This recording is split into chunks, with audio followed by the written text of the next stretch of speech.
So hello everyone, welcome back to our YouTube channel. और आज है हमारे साथ दोनों ही मोटरसाइकिल एक ही कंपनी की 125 सीसी, और हमारे साथ है लेटेस्ट वर्जन SP 125 जो कि ड्रम वेरिएंट में है। और ये आप ये वाला जो मॉडल देख रहे हो ये डिस्क वेरिएंट में, लेकिन ये ओल्ड वाला मॉडल है। ठीक है, हम अभी शोरूम गए थे और हमें ज़्यादा कुछ इन दोनों मोटरसाइकिल में सिमिलैरिटीज़ भी दिखी और डिफरेंसेस भी दिखे। तो मुझे लगा कि क्यों ना आप लोगों को एक कंपैरिजन दूं, ताकि आप लोग एक अच्छी चॉइस कर सको इन दोनों ही मोटरसाइकिल में। और जो लोग भी कंफ्यूज हैं कि भाई लेटेस्ट वाला ले लें कि ये वाला ले लें, तो उनके लिए ये वाला वीडियो बहुत ज़्यादा हेल्पफुल रहेगा। और आप फटाफट से वीडियो स्टार्ट करते हैं। तो दोस्तों, ये खड़ी हुई हैं दोनों ही मोटरसाइकिल आपके सामने। एक है latest version SP 125 drum variant और एक है SP 125 old version disc variant. ठीक है, सबसे पहले हम लोग स्टार्ट करते हैं इनके फ्रंट सेक्शन से कि इनमें फ्रंट में हमें क्या डिफरेंसेस देखने को मिलते हैं दोनों ही मोटरसाइकिल में। तो आप देख सकते हो आइडेंटिकली ये मोटरसाइकिल का जो हेडलाइट है वो थोड़ा सा सॉफ्टर साइड पे है। वाइज़र बड़ा है लेकिन एंगुलर शेप की थोड़ी सी कमी नज़र आ रही है। ठीक है, इसको मैं ऑन करके भी दिखा देता हूँ। तो यहाँ पर जब इसको ऑन करते हैं तो यहाँ पर आप देख सकते हो किसी भी तरह का LED DRL वगैरह नहीं है।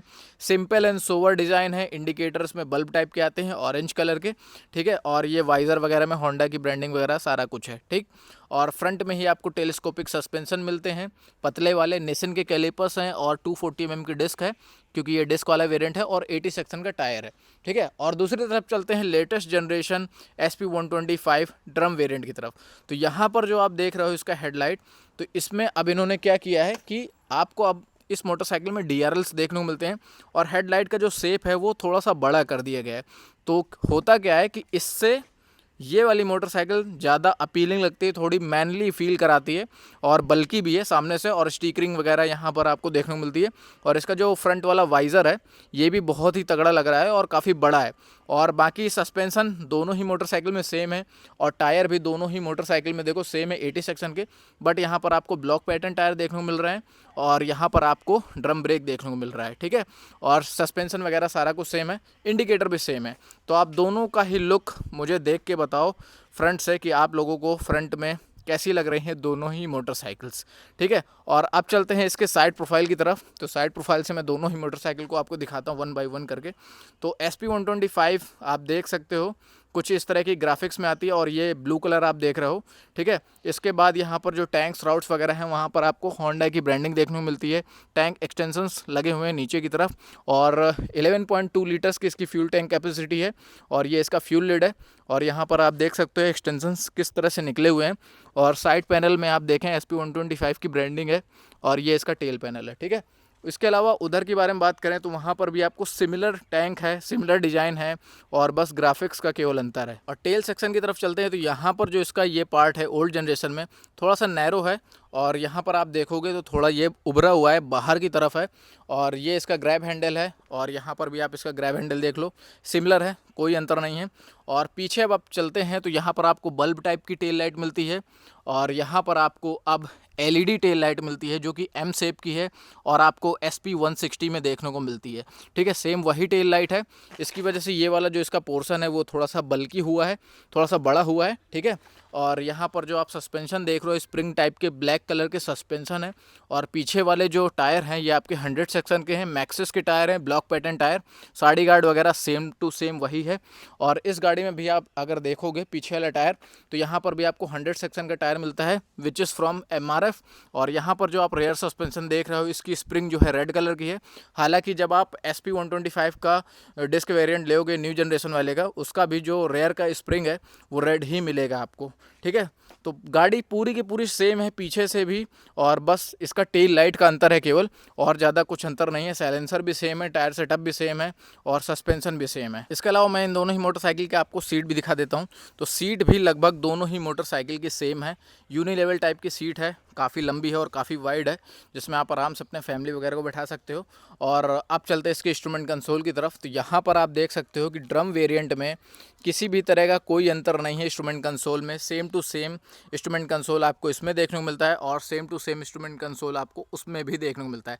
बटन में थोड़े बहुत चेंजेस हैं, वो मैं आपको दिखा देता हूँ।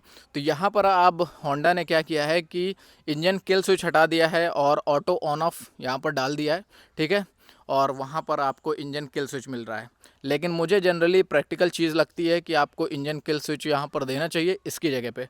और इसके अलावा लेफ्ट हैंड साइड में सारा का सारा कुछ सेम है। High beam, low beam, passing का स्विच हो गया, टर्न इंडिकेटर और हॉर्न का स्विच हो गया, और ये इसका क्लच लीवर हो गया, ठीक है। बाकी सारी की सारी चीज़ें आपको वहाँ पर भी देखने को मिलती है।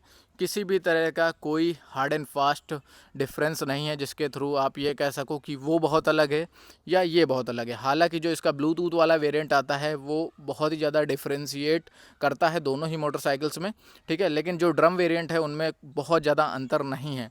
इसके अलावा इंजन दोनों ही मोटरसाइकिल में आपको सेम देखने को मिलते हैं, जहां पर आपको 8 किलोवाट की पावर देखने को मिलती है दोनों ही मोटरसाइकिल में, और 10.9 न्यूटन मीटर का टॉर्क मिलता है दोनों ही मोटरसाइकिल में, ठीक है। तो ये जो है कॉस्मेटिक चेंजेस हैं। अगर आप ड्रम वेरिएंट की तरफ जाते हो तो इसमें आपको ज़्यादा डिफरेंसेस देखने को नहीं मिलेंगे दोनों ही मोटरसाइकिल में भाई। और इसके अलावा जो इसका मीटर में एक फ़ीचर और था ऑन ऑफ से रिलेटेड ही, तो वो मैं आपको दिखा देता हूँ। तो यहाँ पर जो टेल लाइट्स हैं वहाँ पर चेंजेस हैं। जैसे ही मैंने इसको ऑफ़ किया तो यहाँ पर ये बन के आ रहा है इसका सिंबल, तो ये चीज़ है, ये देखो। तो इतना डिफरेंस है, बाकी सारा का सारा कुछ सेम है, ज़्यादा कुछ अंतर नहीं है दोनों ही मोटरसाइकिल्स में। और मैं आपको एग्जॉस्ट नोट सुना देता हूँ नई वाली का। बाकी इंजन तो देखो भाई सेम ही है, न्यूट्रल पे लगी हुई है गाड़ी। और ऑन करते हैं, साइलेंट स्टार्ट सिस्टम के साथ आती है और कुछ इस तरह से स्टार्ट हो जाती है।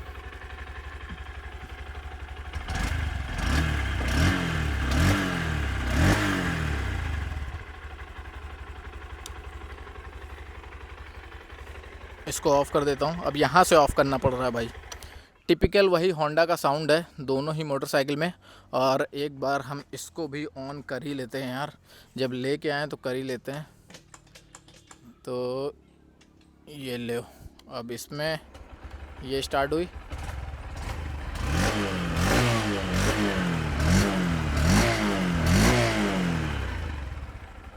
तो इंजन किल स्विच होने का ये फ़ायदा है कि मैं यहीं से बंद कर सकता हूँ ये चीज़, और ये चीज़ इस मोटरसाइकिल में पॉसिबल नहीं है, ठीक है। तो अब आते हैं फाइनली वर्डिक्ट में कि हमें कौन सी गाड़ी चूज़ करनी चाहिए इन दोनों में से अभी के टाइम पे। तो बताना चाहूँगा बहुत ईमानदारी से यार कि अगर आप लोगों को लेटेस्ट जनरेशन एसपी लेना है तो आप इसके ब्लूटूथ वाले वर्जन की तरफ जाओ, सीधी सी बात है।